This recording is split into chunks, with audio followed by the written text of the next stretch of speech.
Hey everybody, what's up? Last Halloween, Ketturah made this cute little pumpkin bucket. This Halloween, we need to do better. We need to go bigger. No, not that bigger. This bigger. And as a fun little treat, I'm coming along too.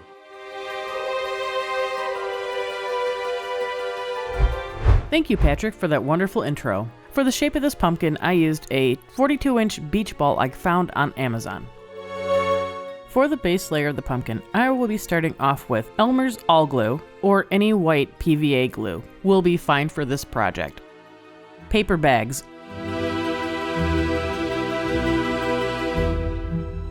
And a whole lot of newspapers.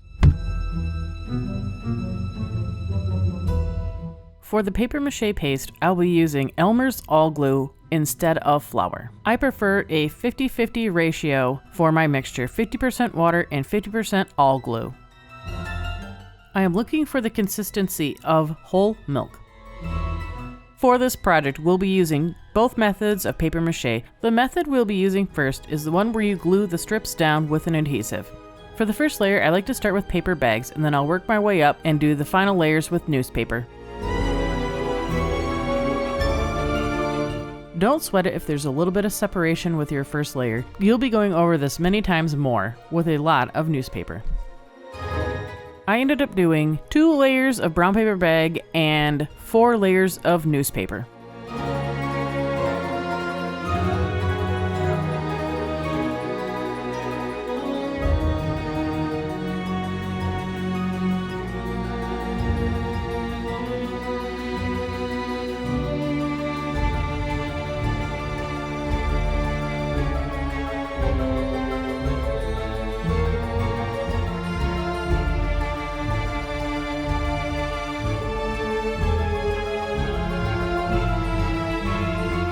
For the face of the pumpkin, I went very traditional. I did the typical triangle eyes, nose, and a big smile.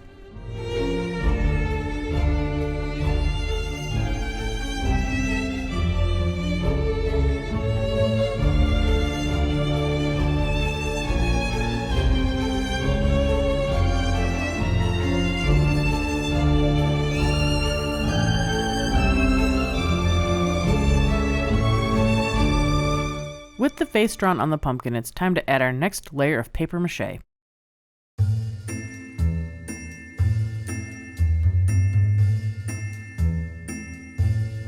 For this particular part of the papier-mâché pumpkin project, I'll be using the papier-mâché pulp method. Instead of making the mixture myself, I'm going to be using Celluclay, and all I have to do is add water. Thanks, Pat. I got it from here. You can go back to doing whatever you were doing.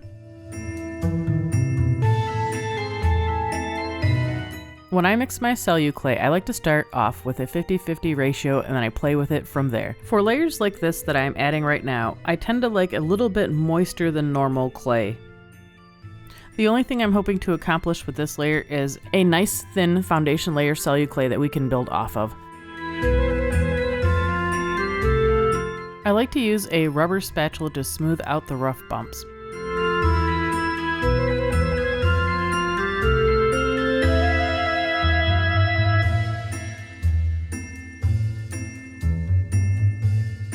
I let this layer dry overnight.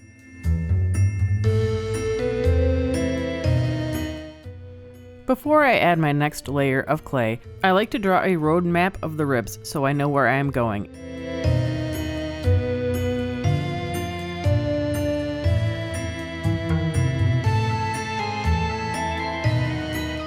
For the bottom of the pumpkin, I liked where it was sitting in the basket, so I used that as my outline.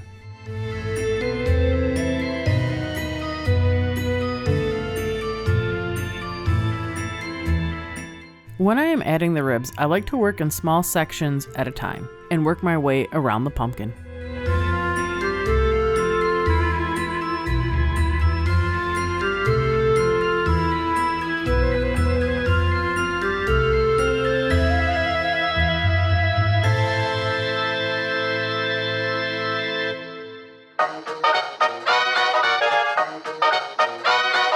I would like to take a moment and thank you for watching this video. Patrick and I have a lot of fun things planned for the future of this channel, and we hope you subscribe so you're along for the ride.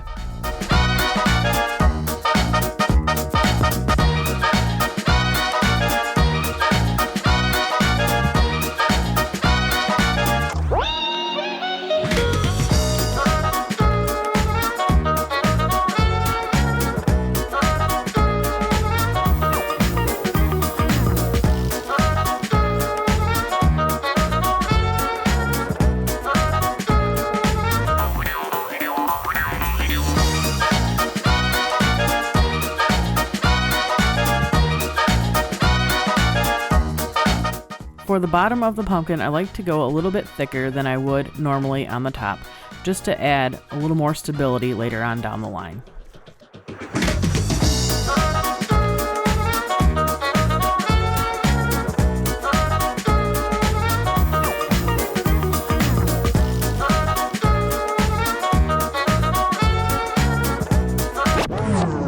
Look at my son.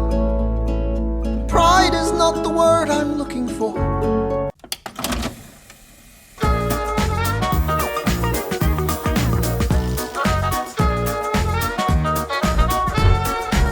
Removing the beach ball probably was the easiest part of this whole entire project. All Pat had to do was open up the valve, push out some air, and the ball released from the walls and popped right out.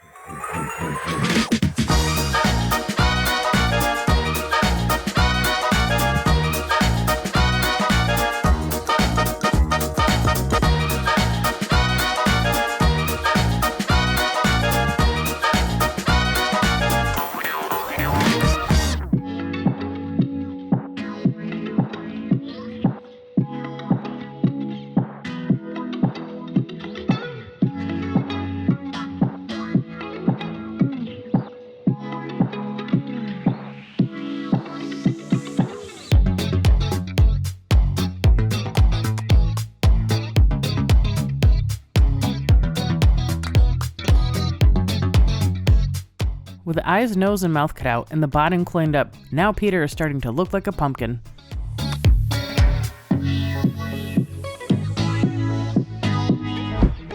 For the stem, I started by drilling a hole through the top.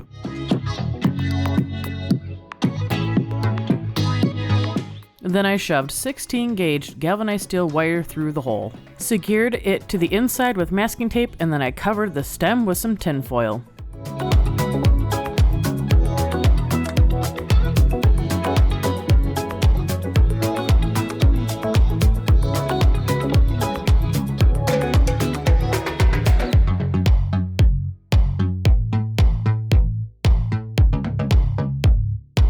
Wrapped the outside of the stem with more masking tape.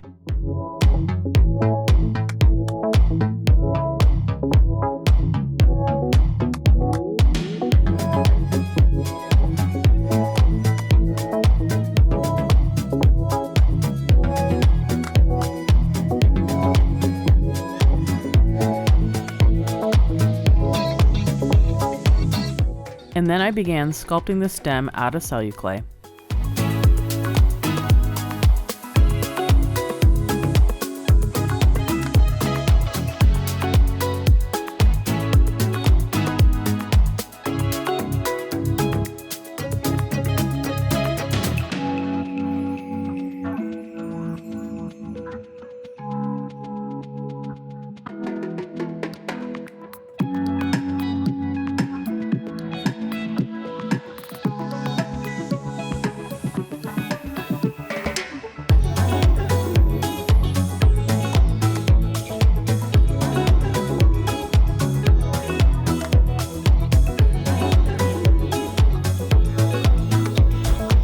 And now for the most crucial part of this project, weatherproofing.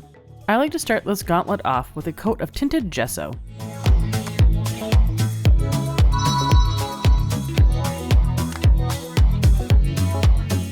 When I was painting on the gesso, I noticed that there was a little bit of peeling between the papier-mâché layers, so we're going to fix that with some Kwik seal.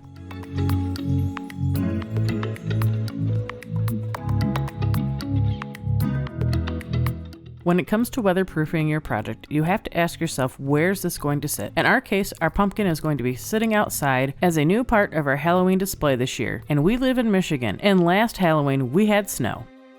If you are planning on having this as an indoor display, all you need is a couple layers of gesso and it will be perfectly fine. For the second round of weatherproofing, I used Drylock.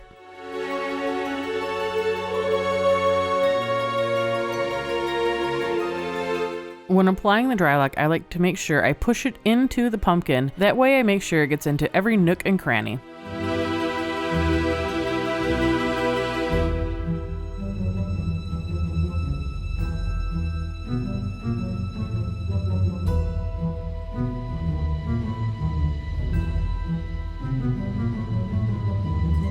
For me, it really helps to make sure I tint every other layer. That way I can see where I've been and where I need to go.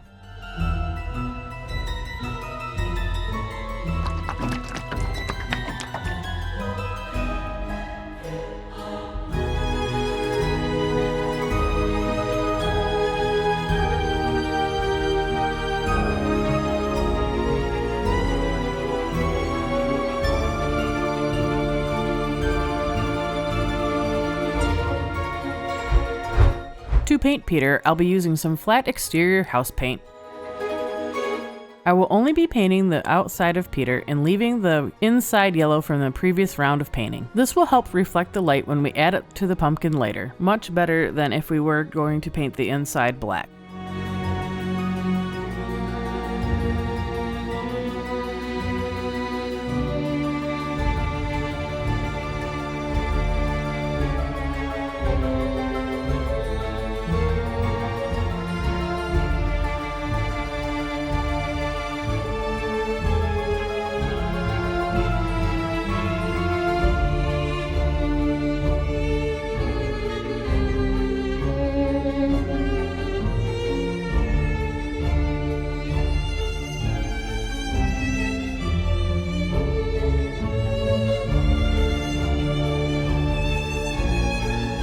For the stem, I'll be using flat exterior house paint I had left over from another project.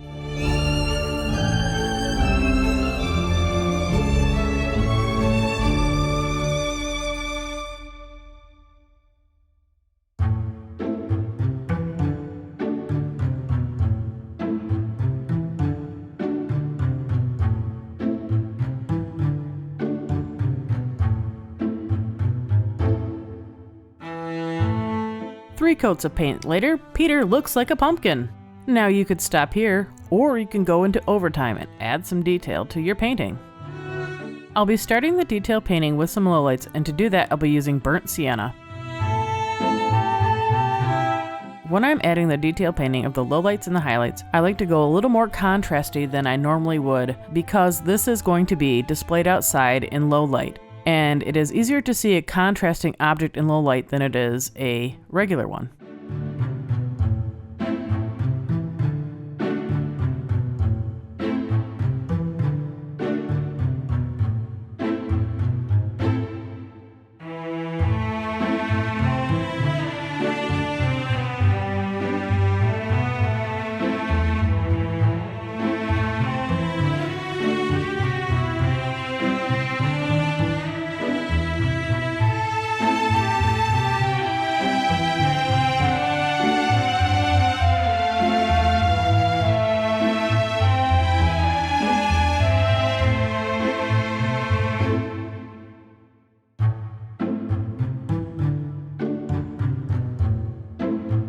To soften up the lowlights, I added a layer of watered down house paint.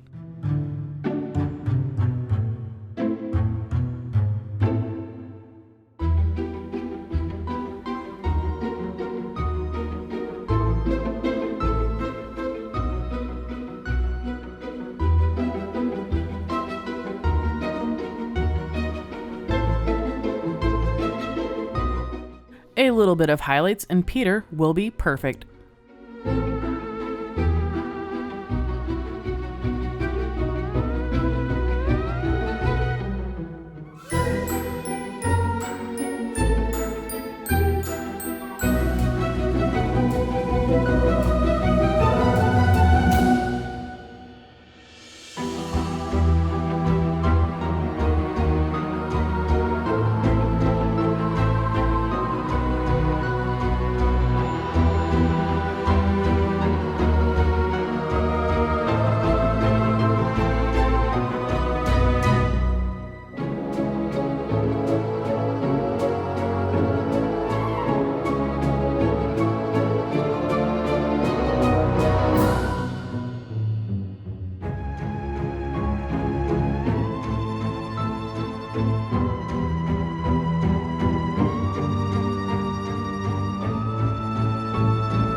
To finish up Peter, I gave him 2 coats of polyurethane in warm satin.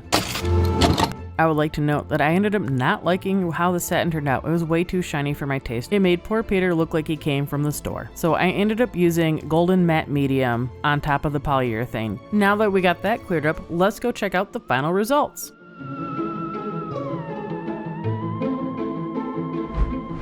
I would like to thank you again for watching this video, and I hope this has inspired you to go out and create a giant pumpkin of your own.